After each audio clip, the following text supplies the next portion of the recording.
Hello friends, எல்லாருக்கும் வணக்கம். இன்றைக்கி நம்ம சேனலில் என்ன செஞ்சு காட்ட போகிறேன்னா, ஒரு ஸ்கின் கேர் ரெசிபி தான். DIY homemade DIY carrot oil தான் செஞ்சு காட்ட போகிறேன். அதை பார்க்குறதுக்கு முன்னால் இன்னும் நம்ம சேனலுக்கு நீங்கள் சப்ஸ்கிரைப் பண்ணலைன்னா சப்ஸ்கிரைப் பண்ணி பக்கத்தில் இருக்க பெல் ஐக்கானையும் ப்ரெஸ் பண்ணிக்கிங்க. எப்படி செய்கிறேன்னு பார்த்துக்கோங்க. ஃபஸ்ட்டு இந்த மாதிரி கேரட் ஃப்ரெஷ்ஷானதை எடுத்துகிட்டு மேலாப்பில் கழுவி எடுத்துக்கோங்க. இந்த கேரட்டோடைய அடியையும் முனியையும் நம்ம கட் பண்ணி எடுத்துக்கலாம். இந்த மாதிரி கட் பண்ணி எடுத்துட்டு நம்ம இதோடைய தோலை இழைச்சிட்டு நம்ம சேர்த்துக்கலாம்.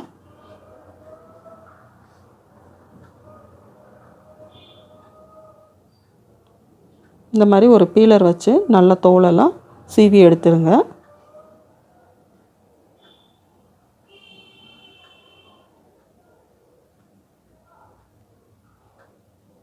நம்ம வீட்டிலையே செய்யக்கூடிய கை வைத்தியம் தான் இது. உங்களுக்கு ஸ்கின்னில் டார்க் பேச்சஸ்ஸு, ஆன்டி ஏஜென்ட்ஸு, அதே மாதிரி ஹேர் ரொம்ப கொட்டுது, ஹேர் ஸ்ப்ளிட்டேட் ஆகுது, அதுக்கெல்லாம் இந்த ரெமிடி ரொம்ப நல்லாயிருக்கும். இது நீங்கள் யூஸ் பண்ணி பாருங்கள். நீங்கள் ஈஸியாக செஞ்சுக்கலாம். கேரட் ஆயில் வெளியில் வாங்கினீங்கன்னா நிறைய காசில் கிடைக்கும். நீங்கள் வீட்டில் செஞ்சீங்கன்னா கம்மியான செலவு தான் ஆகும். நான் ஒரு 4 கேரட் எடுத்திருக்கேன். கிட்டத்தட்ட ஒரு 300லேருந்து 350 கிராம் இருக்கும். நான் இதுக்கு பியூரான செக்கெண்ணெய், கோகனட் ஆயில் யூஸ் பண்ணிக்கிறேன். எல்லாத்தையும் இழைச்சாச்சு. இப்போ இதை நம்ம இந்த மாதிரி இழைச்ச கேரட்டில் இந்த மாதிரி ஒரு துருவுற மனையில் கிளியராக சின்னதான போஸ்டில் எடுத்து துருவிக்கிங்க. எல்லாத்தையுமே துருவி எடுத்து நம்ம வச்சுக்கலாம். செக்கில் ஆட்டின தேங்காய் எண்ணெய் தான் நான் யூஸ் பண்ணிக்கிறேன். அதில் தான் எந்த ப்ரிசர்வேட்டிவும் போட்டிருக்க மாட்டாங்க, அப்புறம் அதோடைய ஃபில்டரும் பண்ணியிருக்க மாட்டாங்க. பியூரான செக்கெண்ணெய் தான் நம்மளுக்கு இதுக்கு தேவை. கொலஸ்ட்ரால் நீக்காததாக இருக்கணும். எல்லாத்தையுமே நான் துருவி எடுத்துட்டேன்.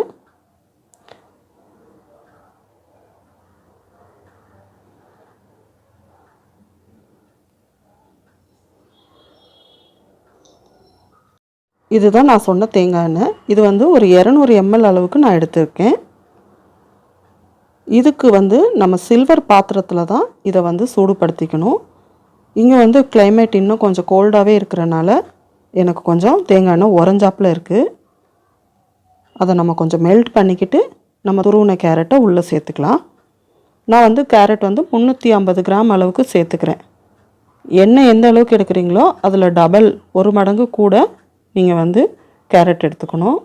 அப்போ தான் அதில் உள்ள எசன்ஸ் நல்லா இறங்கும் எண்ணெயில். ஃபஸ்ட்டு ஒரு 5 நிமிஷம் ஃப்ளேமை ஹையில் வச்சு நீங்கள் கிண்டி விடுங்க. பாருங்கள், இப்போ போடும்போது கேரட்டில் முழுகாத மாதிரி இருக்குது. எண்ணெய் தெரியல. வேக வேக அந்த எண்ணெய் மேலே தெரிய ஆரம்பிக்கும். நம்ம நல்லா அதை வரைக்கும் வேக வச்சுக்கலாம். அந்த எசன்ஸ் நல்லா இறங்கணும். இப்போ ஒரு 5 நிமிஷம் போல் ஆகிருக்கு பாருங்கள். எண்ணெய் ஓரளவுக்கு தெரிய ஆரம்பிச்சிருச்சு பாருங்கள். இப்போ நல்லா கொதிக்க ஆரம்பிச்சிருச்சு. கலரும் பாருங்கள், ஆயிலோடைய கலரும் நல்லா வர ஆரம்பிச்சிருச்சு. இன்னும் இதை ஒரு 10-15 நிமிஷம் அளவுக்கு காய்ச்சிக்கலாம். எண்ணெயிலே நல்லா அந்த கேரட்டோடைய ஓசையெல்லாம் அடங்க ஆரம்பிக்கணும். அது அளவுக்கு நல்லா காய்ச்சிக்கிங்க. கிட்டத்தட்ட எனக்கு 18லேருந்து 20 நிமிஷம் ஆச்சு இந்த எண்ணெயை காய்ச்சி எடுக்க. மீடியம் ஃப்ளேமில் வச்சு தான் இதை நான் காய்ச்சி எடுத்திருக்கேன். நல்லா கிளியராக எண்ணெயோடைய ஓசை அடங்கினதுக்கப்புறம் எடுத்து வச்சு நல்லா ஆற விட்டுருங்க. எண்ணெயில் கொஞ்சம் நேரம் அந்த கேரட்டும் சாரட்டும். சாந்து நல்லா ஆறுனதுக்கு அப்புறமா இந்த மாதிரி ஒரு ஏர்டைட் பாட்டிலில் ஒரு ஃபில்ட்ரு பண்ணி நம்ம எடுத்து வச்சுக்கலாம். நல்ல கேரட்டில் இருக்க எண்ணெய் வடிகிற அளவுக்கு ஃபில்ட்ரு பண்ணி எடுத்து வச்சுக்கோங்க. இது எவ்வளோ நாள் வெளியில் வச்சுக்கினாலும் இந்த எண்ணெய் ஒன்றும் ஆகிடாது, நல்லா தான் இருக்கும். கிட்டத்தட்ட ஒரு 6 மாதம் வரைக்கும் கூட நீங்கள் வச்சு யூஸ் பண்ணிக்கலாம். இன்னும் குவான்டிட்டி அதிகம் கூட செஞ்சு வச்சுக்கலாம் நம்ம.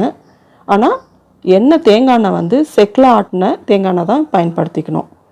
அதுதான் உங்களுக்கு நல்லா குட் குவாலிட்டியான கேரட் ஆயிலாக கிடைக்கும். இந்த கேரட் ஆயிலோடைய பயன்பாடு என்னன்னு பார்த்தீங்கன்னா, சருமத்தில் வெடிசல் வரும் இல்லையா, பனி வெடிவு, அதே மாதிரி ஹேரில் பனி வெடிவு, அது ஸ்ப்ளிட் ஹேர்னு சொல்லுவோம் இல்லையா, அதுக்கெல்லாம் இது நல்லா பயன்படுத்த மாற்றங்கள் ஏற்படும். உங்கள் ஸ்கின்னுக்கும் நல்லது, முடிக்கும் நல்லது, முகத்துக்கும் நீங்கள் அப்ளை பண்ணிக்கலாம். நம்ம செஞ்ச ஹோம்மேட் கேரட் ஆயிலோடைய ரெசிபியை நீங்களும் செஞ்சு பாருங்கள்.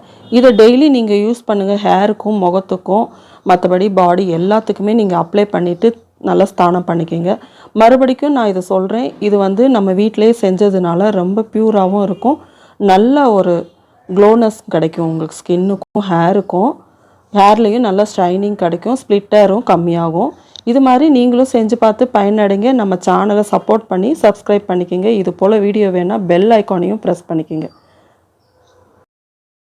இது போல் உங்களுக்கு நல்ல தகவல் வேணும்னா நம்ம சேனலுக்கு கீழே கமெண்ட்ஸ் பண்ணுங்கள். மறக்காமல் இந்த வீடியோவை நிறைய பேருக்கு ஷேர் கொடுங்க, லைக் கொடுங்க. தேங்க்யூ.